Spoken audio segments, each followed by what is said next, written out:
बिस्मिल्लाहिर्रहमानिर्रहीम। अस्सलाम वालेकुम। हमने पिछले मॉड्यूल में देखा था कि फ्लास्क एक ऐसा फ्रेमवर्क है जो पाइथन के एप्लीकेशंस को डिप्लॉय करने के लिए और उनके वेब इंटरफेस को सर्व करने के लिए यूज़ होता है।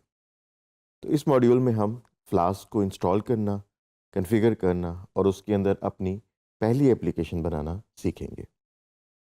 इसके लिए हमें पहले पाइथन इंस्टॉल करनी पड़ेगी और हम अब एक नया एडिटर यूज़ करेंगे फ्लास्क की डेवलपमेंट के लिए। ये बड़ा मशहूर एडिटर है, ये है माइक्रोसॉफ्ट विजुअल स्टूडियो। इसका एक free version visual studio code के नाम से माइक्रोसॉफ्ट की वेबसाइट पे अवेलेबल है। आप उसको डाउनलोड करके इंस्टॉल भी कर सकते हैं। तो हम ये देखते हैं कि ये इंस्टॉलेशन के स्टेप्स हमने कैसे करने हैं। तो फर्स्ट स्टेप पे हमने पाइथन की वेबसाइट पे जाना है, जो कि है python.org। इसके अंदर हमें एक लेटेस्ट वर्जन नज़र आएगा और अगर हम इसको स्क्रॉल डाउन करें तो हमें पाइथन के पुराने वर्जन्स भी नज़र आ जाएंगे। तो इसमें से हम पाइथन 3.12 को यूटिलाइज़ कर सकते हैं, जिसमें फ्लास्क की बहुत अच्छी सपोर्ट है। लेटर ऑन पाइथन के वर्जन 3.13 और 3.14 में भी ये सपोर्ट मेच्योर हो जाएगी। जब आप इसको इंस्टॉल कर लेंगे उसके बाद फिर हम जाएंगे विजुअल स्टूडियो कोड की वेबसाइट पे। तो आप अगर गूगल पे VS कोड लिखेंगे तो आपको उसको डाउनलोड करने का लिंक मिल जाएगा। यहाँ पे हमारे पास ऑप्शन है कि हम इसको विंडोज़ के लिए डाउनलोड कर सकते हैं, लिनक्स के लिए कर सकते हैं और मैक के लिए कर सकते हैं। अगर आपके पास विंडोज़ का कंप्यूटर है तो आप इसका विंडोज़ वर्जन डाउनलोड करके इसको इंस्टॉल कर लें। अब हमने पाइथन और VS कोड दोनों इंस्टॉल कर लिए हैं। हम एक विंडोज़ टर्मिनल खोल के पाइथन का वर्जन चेक कर लेते हैं। तो टर्मिनल कमांड से हम एक टर्मिनल खोलते हैं और इसमें हम लिखते हैं पाइथन -- वर्जन। इससे हमें पता लग गया कि हमारे पास जो पाइथन इंस्टॉल्ड है उसका वर्जन 3.13.1 है। अब हम चलते हैं विजुअल कोड की विंडो की तरफ और उसको कॉन्फ़िगर करते हैं। जब हम VS कोड को चलाएंगे तो हमारे पास ये इंटरफेस आ जाएगा। यहाँ पे हम एक्सटेंशंस मेन्यू के ज़रिए पाइथन को इंस्टॉल करेंगे ताकि हमारा VS कोड पाइथन के कंपैटिबिलिटी मोड के अंदर चला जाए। यहाँ पे हमारे पास ये पाइथन है, हम इसको ऑलरेडी इंस्टॉल कर चुके हैं। यहाँ पे इंस्टॉल का बटन आएगा जिससे आप इसको इंस्टॉल कर सकते हैं और VS कोड के अंदर पाइथन की सपोर्ट आ जाएगी। VS कोड एक वर्सटाइल किस्म का एडिटर है जिसमें बहुत सारी प्रोग्रामिंग लैंग्वेजेस को प्रोग्राम किया जा सकता है। तो हम इसको यूज़ करेंगे पाइथन की प्रोग्रामिंग के लिए। तो VS कोड की विंडो जब हम खोलेंगे तो हमारे सामने ये मेन्यू आ जाएगा। अब इसके अंदर हम ओपन फोल्डर का ऑप्शन सेलेक्ट करते हैं, जिससे हमारे पास करंट डायरेक्टरी स्ट्रक्चर आ जाएगा। यहाँ पे हम एक न्यू फोल्डर क्रिएट करेंगे और उसका नाम रख देते हैं फ़िलहाल माई फ्लास्क और इसको फिर हम सिलेक्ट कर लेंगे। यहाँ पे हमारे पास एक प्रॉम्प्ट आएगा, हम कह सकते हैं कि yes I trust the authors और उसके बाद फिर हमारे पास माई फ्लास्क का फ़ोल्डर खुल जाएगा। क्योंकि अभी ये एम्प्टी फ़ोल्डर है, इसके अंदर कोई फ़ाइल नहीं है, हम इसके अंदर एक नई फ़ाइल क्रिएट करेंगे जिसका नाम हम रखेंगे hello.py। ये हमारी पहली फ़ाइल है जिससे हम अपनी फ्लास्क की पहली एप्लीकेशन बनाएंगे। तो इसके अंदर हम कुछ कोड पेस्ट करते हैं। इस फाइल में कोड लिखने से पहले हमें फ्लास्क को इंस्टॉल भी करना है। तो फ्लास्क इंस्टॉल करने के लिए हम पिप इंस्टॉल फ्लास्क या पाइथन -m पिप इंस्टॉल फ्लास्क का कमांड यूज़ कर सकते हैं। तो हम ये कमांड यूज़ करते हैं।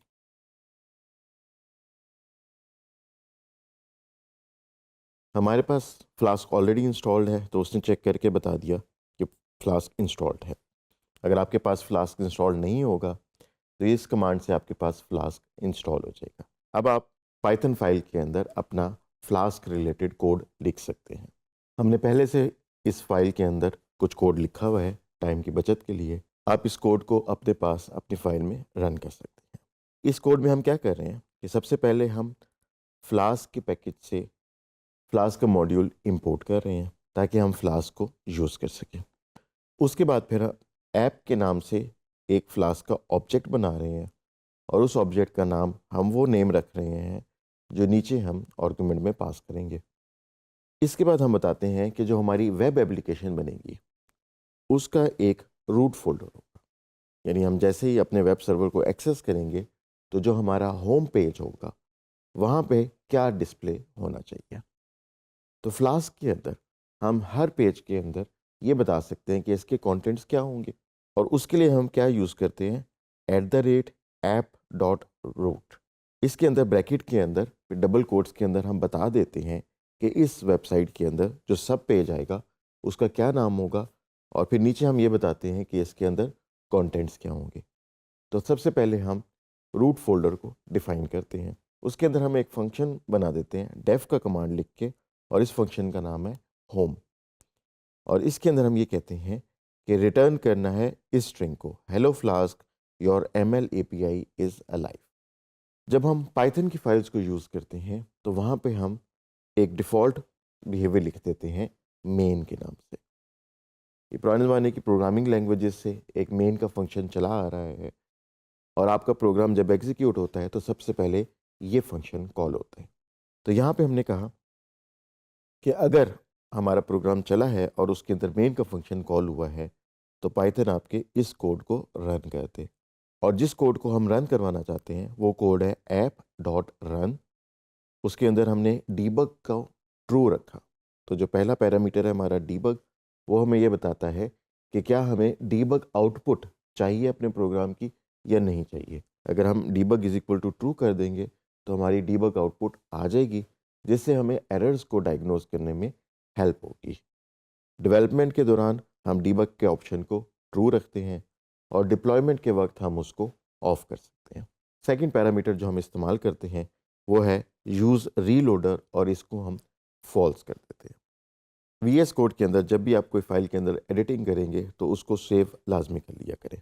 अब हम इसको रन करते हैं और आप आउटपुट पे देख सकते हैं कि उसने हमें एक URL बता दिया एक IP एड्रेस के साथ, जिस पे वो हमारी एप्लीकेशन को सर्व करेगा।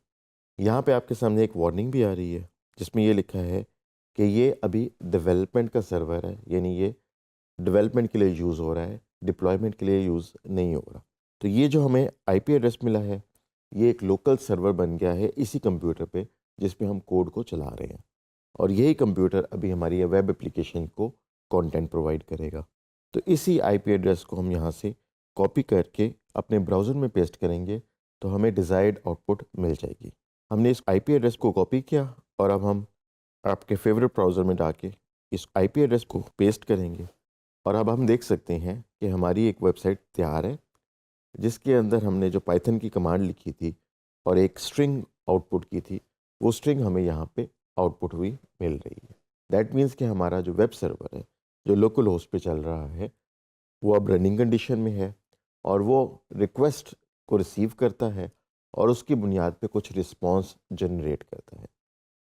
तो ये हमारा हेलो वर्ल्ड वाला एक सिंपल प्रोजेक्ट है यूजिंग फ्लास्क, जिसके अंदर हमने ये देखा कि पाइथन के कोड को हम सर्वर पे डिप्लॉय करके उसको एक वेब सर्वर कैसे बना सकते हैं। और वो वेब सर्वर यहाँ पे लोकल होस्ट पे बना है, वो हमारे इस URL और पोर्ट नंबर पे रिक्वेस्ट को रिसीव करेगा और कंटेंट को जनरेट करेगा। इसमें आपने ये नोट करना है कि जो हमारा URL होता है अभी वो IP बेस्ड है। इसके IP के अंदर 4 नंबर्स होते हैं जिनको हम डॉट से सेपरेट करते हैं और फिर कॉलन के बाद एक नंबर आता है जिसको हम कहते हैं पोर्ट नंबर।